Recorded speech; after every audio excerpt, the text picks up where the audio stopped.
Missing someone.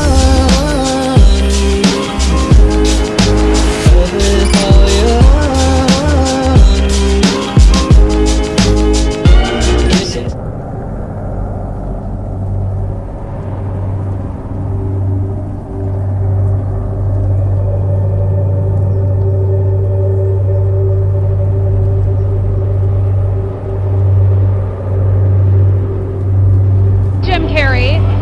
Yes. What? I've covered a lot of fashion weeks. This is the first time I've run into Jim Carrey.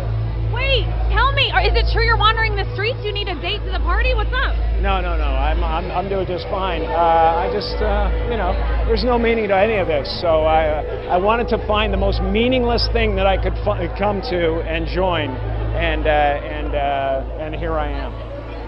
They're celebrating. I mean, you got to admit it's completely meaningless.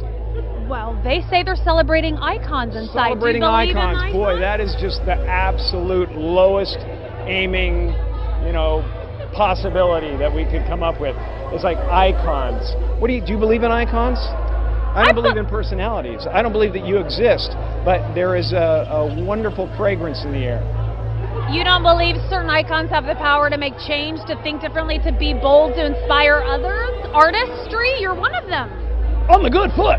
Ha! Yeah. You shut her down now. Yeah, no, I don't believe in icons. I don't believe in personalities. I believe that peace lies beyond personality, beyond invention and disguise, beyond the red S that you wear on your chest that makes bullets bounce off. I believe that it's deeper than that. I believe we're a field of energy dancing for itself. And I don't care. But Jim, you got really dressed up for the occasion. You look good. No, I didn't. Was that an get dressed accident? up. I didn't get dressed up. Who did? There is no me. There's no you. No. We're not here. This is a dream? There's just things happening. And there are clusters of tetrahedrons moving around together. Okay. Yeah. So what's happening in our world right now? Because there is a lot of news that actually is relevant that's not that Here's uplifting. the thing. It's not our world. None That's of this the is key. real? Nope. So you're just passing We don't through. matter. We don't matter. Oh, wow. There's the good news. Oh.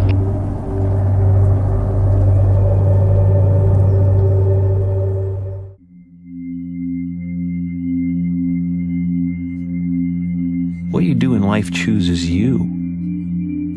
You can choose not to do it. You can choose to try to do something safer. Your vocation chooses you. When I really started painting a lot, I had become so obsessed that there was nowhere to move in my home. Paintings were everywhere. They were becoming a part of the furniture. I was eating on them. I found myself looking around at one point in a really bleak winter in New York, and it was just so depressing, and I think I needed color. It's getting kind of pedestrian to me now, the teal. You know what I'd like to do is just start threading in some purple, into these things. I'll find the ultimate color and I'll be able to reproduce it. You can tell what I love by the color of the paintings. You can tell my inner life by the darkness in some of them, and you can tell what I want from the brightness in some of them. It's 5 a.m. So I'm making a little more progress now. It's really kind of cool what happens with these things, because you really don't know what a sculpture or a painting totally means. You think you do. Most of the time I start out with a plan, and then, like a year later, I'll realize that the painting was telling me what I needed to know about myself a year before. I think what makes someone an artist is they make models of their inner life. They make something physically come into being that is inspired by their emotions or their needs or what they feel the audience needs. Like the independence of it, the love, freedom of it. No one else tells you what you can or can't do most of the time. your subconscious, and at the same time, you're doing something that someone's going to relate to, hopefully. When I was a kid, I spent half my time in the living room performing for people. I spent the other half the time in my bedroom by myself, writing poetry and sketching. I was not the type of kid you could say, as a punishment, go to your room, because my room was heaven to me. My isolation was welcome. People that are different have a shot at being original. You know, they got motivation too. You know, they got motivation. I sketched all the time, but I didn't do a lot of painting. Suddenly, 6 years ago, at a time when I was trying to heal a broken heart, I decided, well, maybe I'll paint. When your heart is in love, you're floating, weightless. But when you lose that love, you have to re-enter the atmosphere. And it can get pretty rough. You're just bouncing off one molecule and onto the next, ripping through them at such a pace that they just ignite and explode.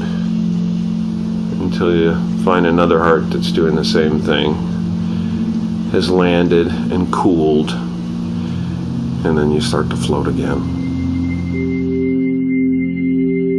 The energy that surrounds Jesus is electric. I don't know if Jesus is real. I don't know if he lived. I don't know what he means, but the paintings of Jesus are really my desire to convey Christ consciousness. I wanted you to have the feeling when you looked in his eyes that he was accepting of who you are. I wanted him to be able to stare at you and heal you from the painting. You can find every race in the face of Jesus. And I think that's how every race imagines Jesus. They imagine him as their own. That's pretty. So funny, I get so stuck when I'm trying to choose colors, but when I just grab them, it's cool. I don't know what painting teaches me. I know that it just frees me. Free from the future, free from the past, free from regret, free from worry.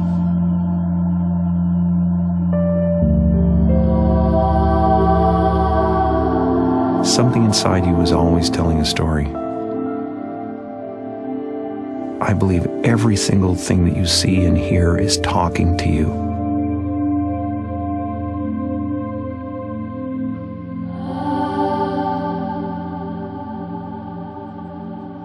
You know, the bottom line with all of this, whether it's performance or it's art or it's sculpture, is love.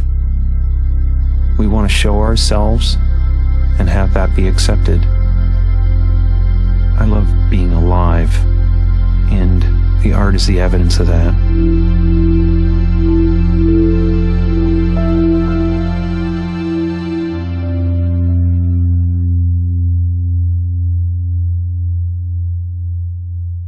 And you